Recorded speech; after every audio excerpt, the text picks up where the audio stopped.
opéra, le spectacle vivant fait vibrer notre cœur. Qui n'a jamais rêvé de rentrer dans les coulisses de ces spectacles et d'en découvrir les secrets?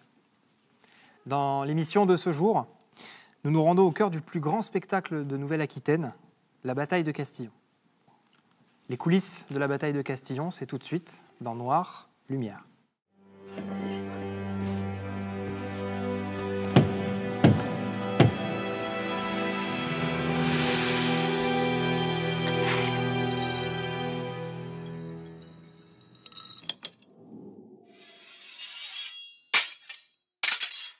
On accueille tout d'abord Maurice Friot, qui est le président de la Société historique de Castillon.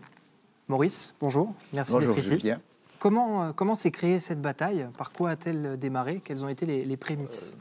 Avant d'être un spectacle, c'est le fruit de l'imagination de commerçants de Castillon qui voulaient faire quelque chose pour la bataille et en même temps aussi s'amuser. Historiquement, si vous voulez, la première date, c'est 1953, le 500e de la bataille de Castillon. Donc, ces commerçants, avec à leur tête Jeannot Thibault, le pâtissier de la rue Victor Hugo, ils proposent de faire un spectacle pour ce jour-là, mais à la municipalité. Mais la municipalité avait déjà invité des gens, avait prévu quelque chose, et on leur a répondu que faire un spectacle devant des Anglais, le consul d'Angleterre, etc., ce n'est pas très fair-play de leur montrer qu'ils avaient été battus. Et alors, ils ont imaginé, bien sûr, le 17 juillet 1974, ils ont imaginé une soirée à la plage de Castillon où il y avait un repas et suivi par ce qu'on appelle des tableaux vivants. Et ça a énormément plu parce que, bien entendu, c'était la population de Castillon. Et en 1977, là, ils vont faire un spectacle. D'accord. Mais là, c'est vraiment le spectacle. Très bien. C'est l'histoire. Très tout à bien. fait. Merci Maurice, merci beaucoup. C'est avec plaisir. Très bien. Après avoir entendu ces quelques anecdotes sur les origines de la bataille, on a forcément envie d'en savoir un peu plus. On vous invite donc à suivre cette petite immersion au cœur d'une répétition de la bataille de Castillon.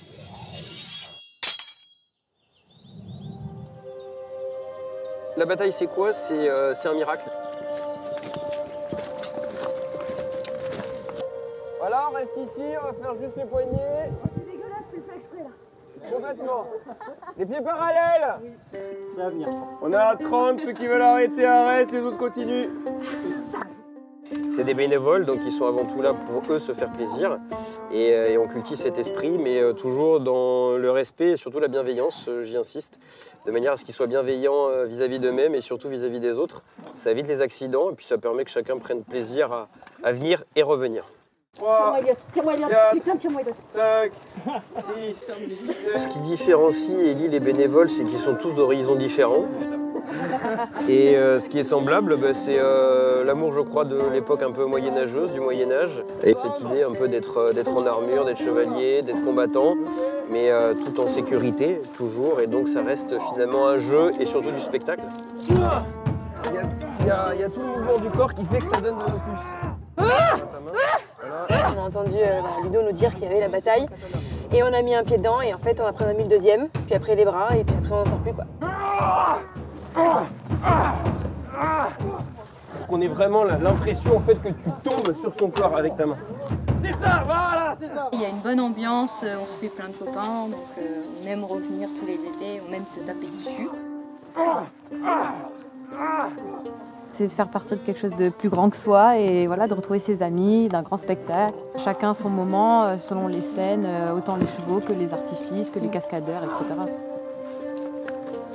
Ce qui est mieux, c'est de travailler à 2, à 3 en groupe pour regarder la personne et critiquer ce qu'elle a fait. Et c'est comme ça qu'on arrive à progresser. C'est bon, on peut enchaîner ?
retrouve maintenant Nicolas et Zoé, bénévoles sur la bataille de Castillon, qui vont nous en dire un petit peu plus sur les coulisses de cette bataille. Nicolas, Zoé, bonjour. Bonjour Julien. Merci d'être avec nous aujourd'hui. Pourquoi venir à la bataille de Castillon en tant que bénévole et pourquoi y revenir tous les étés? La première raison, j'aurais tendance à dire que c'est la curiosité. Et ensuite, c'est une activité dans une association familiale. On y va en famille. Avant d'arriver à ce spectacle, avant la première, j'imagine qu'il y a pas mal de répétitions. Est-ce que vous pouvez nous en dire un peu plus? En amont, il y a tout le travail justement de l'équipe, du staff, réalisateur, metteur en scène, etc. Et ensuite, en fait, les 400 bénévoles et acteurs sont invités à venir à partir de mai. On commence les grandes répétitions. Et chaque groupe répète au début de son côté. Donc il y a les groupes des cavaliers, parce qu'on a aussi 35 chevaux qui participent au spectacle. Il y a plusieurs groupes, c'est-à-dire il y a les groupes de moines, les groupes de soldats, les groupes de saltimbanques, les groupes de danseuses, de combattants, de villageois, qui travaillent séparément et qui ensuite... c'est exactement ça. Au fur et à mesure qu'on fait les répètes, on les rapproche de plus en plus jusqu'au 17 juillet, parce que c'est la date symbolique de la bataille de Castillon, où là on fait la générale publique et puis après on enchaîne les spectacles. Et en fait, au fur et à mesure, il faut imaginer un champ, une aire scénique de 2 hectares vide, donc avec des gradins, puis après des costumes. Après, on fait les répétitions le soir avec de la lumière, de la musique. Et là, il y a toute une, on va dire... Vous mettez progressivement dans la situation du spectacle. Et là, il y a la magie qui opère. Alors, où est-ce trouve cette magie? Dans le fait de tous se retrouver, et lorsque les lumières se mettent en place, ça y est, on est tous mobilisés. Dans ce monde de spectacle vivant, on a cette adrénaline de jouer, on a chacun nos rôles, notamment nous combattants. Donc il ne faut pas oublier que nous sommes une association. Et ce côté unique du spectacle, où on fait un spectacle vivant parce qu'on est des bénévoles, on déambule très proche du public, mais historique parce que c'est quand même notre patrimoine. Il ne faut pas oublier qu'on était pendant 300 ans, on était anglais. Donc c'est spectacle vivant historique. On est vraiment une association atypique de ce côté-là. Merci beaucoup. Donc on pourra vous retrouver cet été avec plaisir. En qualité de combattant. Mais les combats, ça se prépare. Et pour cela, nous avons deux cascadeurs sur le plateau qu'on va rejoindre tout de suite et qui vont nous montrer les secrets pour ne pas se blesser lors d'un combat et pour que cela, évidemment, fasse réel, afin que le public ait l'illusion parfaite. Nous allons donc retrouver Jean-Jo et Natacha. Jean-Joseph, bonjour. Natacha, bonjour. Bonjour, Julien. Donc vous êtes tous les deux cascadeurs. Donc vous allez nous montrer un petit peu ce que vous savez faire et pour les spectateurs novices comme je suis, comment se servir d'une fausse épée. C'est ça, c'est une épée en latex en fait. On privilégie le latex notamment pour les... Qui donne l'illusion du vrai. C'est ça. Donc c'est notamment pour tout ce qui est en arrière-plan. Comme les combats ne sont pas forcément chorégraphiés en arrière-plan, ça permet de ne pas se blesser. Mais en arrière-plan, donc les combats peuvent être improvisés en partie. Improvisés, d'accord. Et du coup, quand on est sur de l'impro, on privilégie le latex. Et aussi, on fait super attention. Donc il faut penser que la personne avec qui on se bat est un partenaire, pas un ennemi. On fait semblant que c'est l'ennemi, mais en fait, c'est un partenaire. C'est-à-dire que le public a l'impression que c'est votre ennemi, mais vous, c'est exactement ça. Vous êtes ensemble. C'est ça. Donc, il y a toujours le regard, très important. Oui. On se regarde. Et en fait, ce qui se passe, c'est que Natacha, en fait, va montrer les coups qu'elle va faire. Donc là, je sais que ça arrive ici. Donc, je me protège. Là, on fait toujours le chemin le plus court. D'accord. On se défend à l'épée. Ça. Et puis, là, on va lentement. Donc maintenant, elle va vous attaquer sauvagement. Ah, donc là, c'est à mon tour. Bon, allez-y doucement, je suis novice. Alors, voilà. Alors, comment vous appelez ce coup? Alors ça, c'est un coup à la tête, c'est un coup de taille. Très bien. Et donc, c'est dans le regard que ça se passe. Très bien. D'accord, je vois où vous voulez attaquer. Ok. Et à force d'habitude, à force de pratique... vous arrivez à anticiper. C'est ça. Et ce qu'il y a de bien en arrière-plan, c'est que les partenaires peuvent changer. Donc c'est un regard sur un partenaire et tiens, on va se battre tous les deux et pour donner l'illusion d'une bataille. Très bien. Alors justement, vous allez nous donner l'illusion, puisque je crois que vous avez préparé un petit combat chorégraphié. Allez-y, montrez-nous ce que vous savez faire.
Bravo, c'est très bien. Merci beaucoup Jean-Joseph, Natacha. Dans Noire Lumière, on aime vous emmener là où le public ne peut pas aller. Je vous propose donc de nous frayer un chemin dans les derniers instants qui précèdent le moment fatidique du début du spectacle. Ces 10 dernières minutes où les combattants se préparent. Je vous invite donc à suivre ces derniers préparatifs.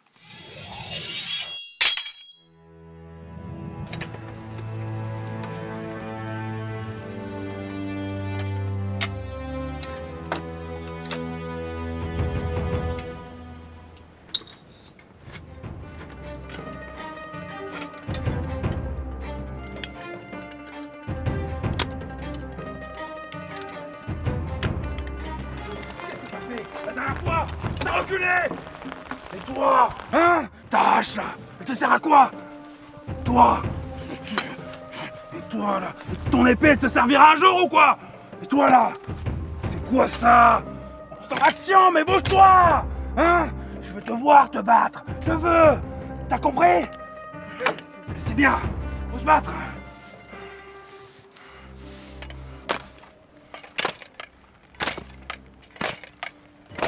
De combat, Gaston, François et encore, nous nous affronterons près de la Dordogne. Ton épée ne suffira pas si la bombarde cause ton trépas.